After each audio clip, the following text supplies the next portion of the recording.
करारानं दिलेल्या हक्काच्या जमिनी परत मिळाव्या यासाठी आकारी पडीत शेतकऱ्यांनी आज आंदोलन सुरू केलेलं आहे आणि सकाळी 11 वाजता सुरू असलेलं आंदोलन रात्री 8 वाजेपर्यंत सुरू आहे आणि याच ठिकाणी मुक्काम करणार अशी भूमिका या आंदोलनकर्त्याची आहेत।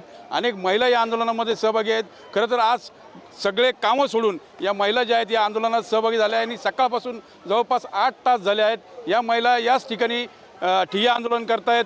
श्रीरामपूर शहर पोलीस ठाण्याच्या आवारामध्ये दुपारच्या वेळेस स्वयंपाक करण्यात आला आणि याच ठिकाणी पिठलं भाकरी खात आंदोलकांनी जे आहे ते या आंदोलनामध्ये सहभाग नोंदवलेलं। आपल्यासोबत आहेत ॲडव्होकेट अजित काळे।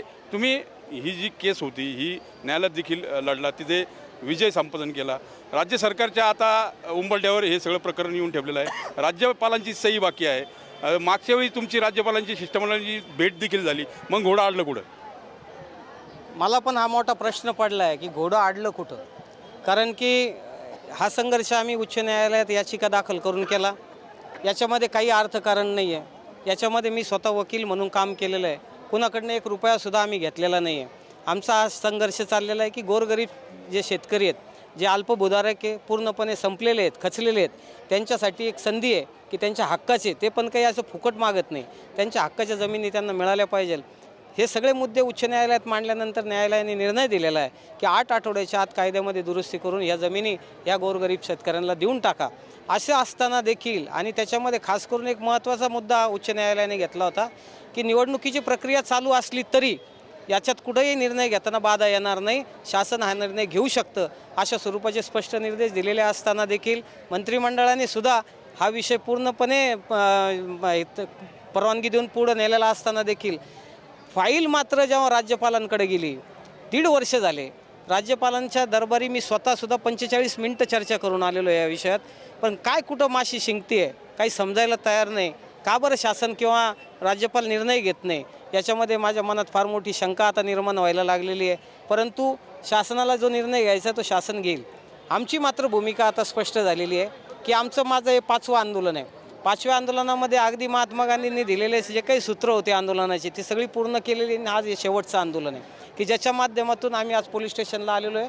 आम्ही स्वतःला आज अटक करून घेतलेली आहे। 8 तासापासून आम्ही इथं बसलेलो आहोत। इथं जवळपास 300-400 महिला आणि जवळपास 2-2.5 हजार शेतकरी इथं आज थांबलेले आहेत। आम्ही रात्रीसुद्धा इथं मुक्काम करणार आहोत। इथं स्वयंपाक झालेला आहे दुपारचा, संध्याकाळचा सुद्धा आता स्वयंपाकाची तयारी महिला करतायत।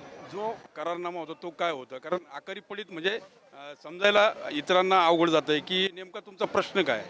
नाही, काय होतं 1918ला ब्रिटिश शासनाने या जमिनी कराराने घेतल्या होत्या। करार असा होता की इथं भंडारदरा धरण त्यावेळेस होऊ घातलेलं होतं। भंडारदरा धरणाच्या पाण्यावर इथं प्रायव्हेट कारखानदारी चालली पाहिजे, त्याला ऊस उपलब्ध झाला पाहिजे आणि त्याच्यामुळं 30 वर्षाच्या कराराने या जमिनी यांनी घेतल्या होत्या ब्रिटिशांनी। परंतु त्याच्यानंतर भारत स्वातंत्र्य झाला, दुर्दैवाने याच्याकडे कोणत्याही नेत्यांनी लक्ष दिलं नाही। ह्या जमिनी अशाच शासनाच्या ताब्यात राहिल्या आणि त्याच्यानंतर त्या जमिनी महामंडळाकडे वर्ग करण्यात आल्या। आता सरकारला वाटतंय की या जमिनी आमच्या आहेत, वस्तुस्थिती तशी नाही आहे। उच्च न्यायालयाने सुद्धा आता हे सांगितलं आहे की या जमिनी सरकारच्या नाही आहेत। मला असं वाटतं की शासनाने आता थांबायला पाहिजे। आपण बघितलं तर आज तुम्ही जवळपास आता 8-9 तास झालेत आंदोलन सुरू आहे, तुम्ही मुक्कामी पण थांबतायत, रात्रीचं जेवण देखील आता शहर पोलीस ठाण्याच्या हद्दीतच करणार आहात। तुम्हाला वरिष्ठ नेत्यांचे किंवा अधिकाऱ्यांचे काही फोन आले किंवा संपर्क झाला आहे का? त्या किंवा संपर्क झाला तर आंदोलन तुम्ही मागे घेणार? मला दुपारी एक पत्र देण्यात आलं होतं। त्या पत्राची भाषा पाहिल्यानंतर माझ्या लक्षात आलं की शासनाची ही दुटप्पी जी भूमिका आहे आणि हे आंदोलन चिरडण्याचा जो प्रकार आहे की ज्याच्या माध्यमातून खोट्या स्वरूपाचं पत्र दुपारी मला देण्यात आलं, त्याची मी होळी इथं केलेली पोलीस स्टेशनसमोरच। कारण की या विषयामध्ये पूर्णपणे निर्णय झालेला असताना परत मंत्री समितीकडे हा निर्णय पाठवण्याचं काहीच कारण नाही। दुर्दैव आहे त्या पत्रामध्ये तसं लिहिलेलं होतं की हा विषय आम्ही मंत्री समितीपुढे नेणार आहोत। मला वाटतं की ही शुद्ध फसवणूक आहे आणि त्याच्यामुळं आम्ही त्याची होळी केलेली आहे। आज दुपारी त्याचा विषयसुद्धा आम्ही प्रशासनाला सुद्धा याची माहिती दिलेली की आम्हाला हे मान्य नाही, जोपर्यंत वरचे अधिकारी जे सक्षम आहेत निर्णय प्रक्रियेमधले ते जोपर्यंत आमच्याशी संपर्क करत नाही तोपर्यंत हे आंदोलन असंच चालू राहील। खरं तर शेतकऱ्यांनी आज आसूड उगवलेला आहे आणि आक्रमक भूमिका सर्व शेतकऱ्यांची आहे। कारण राज्यपालांच्या सहीमुळे कुठेतरी हे सगळं प्रकरण अडून बसलेलं आहे, त्यामुळे राज्य सरकारनं पाठपुरावा करणं गरजेचं आहे जेणेकरून लवकरात लवकर न्याय या आकारी पीडित शेतकऱ्यांना मिळू शकेल।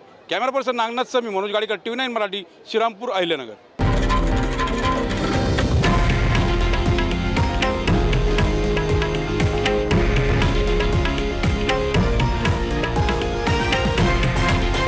हे आहे देशातील नंबर 1 न्यूज नेटवर्क आणि आपण पाहत आहात TV9 मराठी, एकमेव.